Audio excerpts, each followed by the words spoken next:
Hello and welcome back. This is Cockadoodle Coo, a show examining the serious potential threat to all of humanity, the chicken apocalypse. I'm your host, Pete Wallace.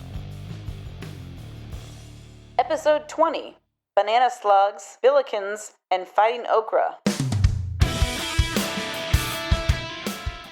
The school or team mascot, an intentionally selected symbol or idea representing a team, sometimes providing a rallying cry to compete or even fight, and sometimes a source of controversy. With all the talk about potentially offensive mascots, how has there been no discussion about mascots based on chickens, roosters, or hens? Talk about your red flag. It's a fascinating and revealing discussion of an organization's mindset.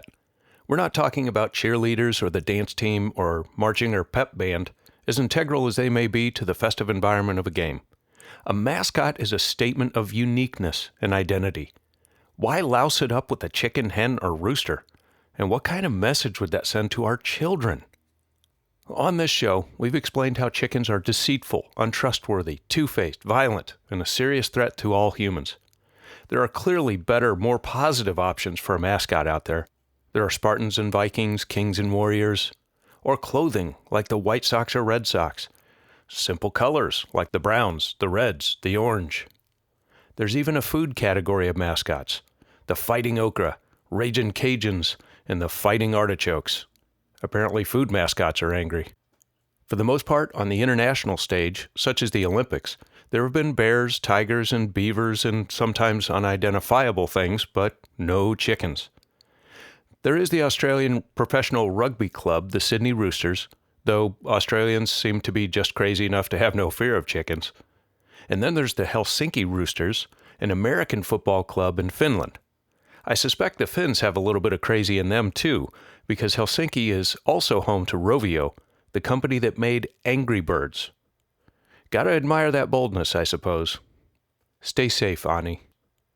There is one glaring exception regarding chickens in the global mascot world: France. We don't have time today to properly explore why the Gallic rooster is not just a French sports team mascot, and not just their national bird, but it is France's national animal. Amazing. We'll dive into that another day. Today, we'll focus on the mascot community in the United States and discuss the dangerous connections to chickens, chatting with Bob Wallace, adjunct professor of semiotics at UMass Plainfield, and he is no relation to me. Glad you could join me, Professor Wallace. Glad you could fit me in.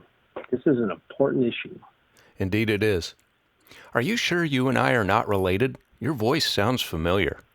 No, I'm quite sure.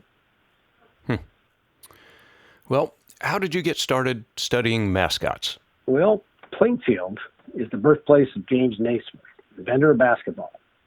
Guess that kind of spurred my interest in sports teams and their personas. Well, why is a mascot so important? It's the identity, the emotional appeal, a sense of strength or rebelliousness, energy or adventurousness that can be communicated with a single jersey or banner. Also, there's a ton of merchandise money. Animals are quite frequently used as mascots, right? Yes. Bulldogs, tigers, and eagles are some of the most frequently used. Definitely too many wildcats, though, to be honest. Northwestern, Arizona, Villanova, even the East High School Wildcats from the High School Musical movies. There's some others, too. Then there are mascots that are quite uncommon. Right, like the Tar Heels, Blue Devils, or Buckeyes. Dad used to say a Buckeye was just a worthless nut. He's not wrong. Can't forget the Billikens, the Friars, or the Shockers, or the Indiana Hoosiers, which is kind of a mysteriously unconstrained, yet it conveys strength. I'm kind of fond of that one for some reason. Quite distinct. I'm sorry to interrupt again, but are you sure you're no relation to the Wallaces out of California, maybe? No, sorry. My family and I have been on the East Coast for quite a while. Okay, sorry.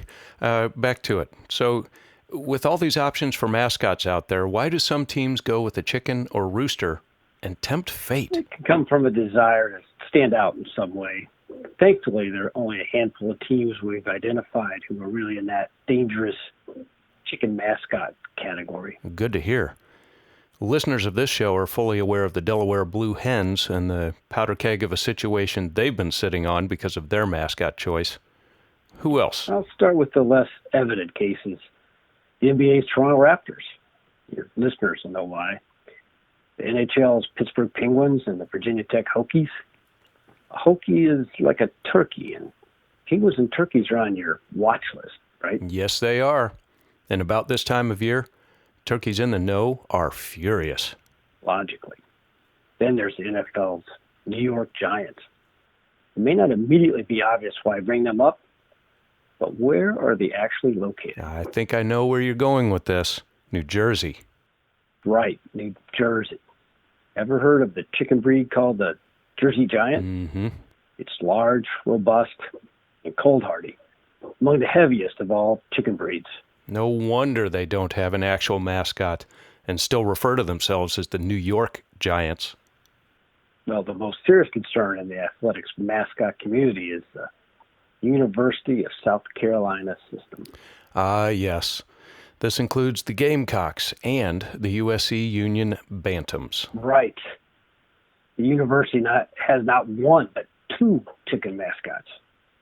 They are an institution of higher learning, yet with no agricultural school. It's as though their ignorance put a target right on their backs. I'm sure they're good and decent people, though. I'm sure they are, too. But the word Gamecocks means roosters that fight. Originally, the fighting Gamecocks, but realized being the fighting roosters that fight is as silly as it was dangerous. They're still the one and only Gamecock team that I'm aware of. Putting all the students and faculty at risk like that, what a shame. Notice, agriculture schools don't mess around with nicknames or mascots. Of the top ag schools, none have a chicken mascot. None. That's the power of education. The Rhode Island Rams, Purdue Boilermakers, whatever that is, NC State Wolfpack, the Aggies of UC Davis, Texas A&M, or New Mexico State, they know to steer clear. All the top ag schools, except for Delaware. Except for Delaware.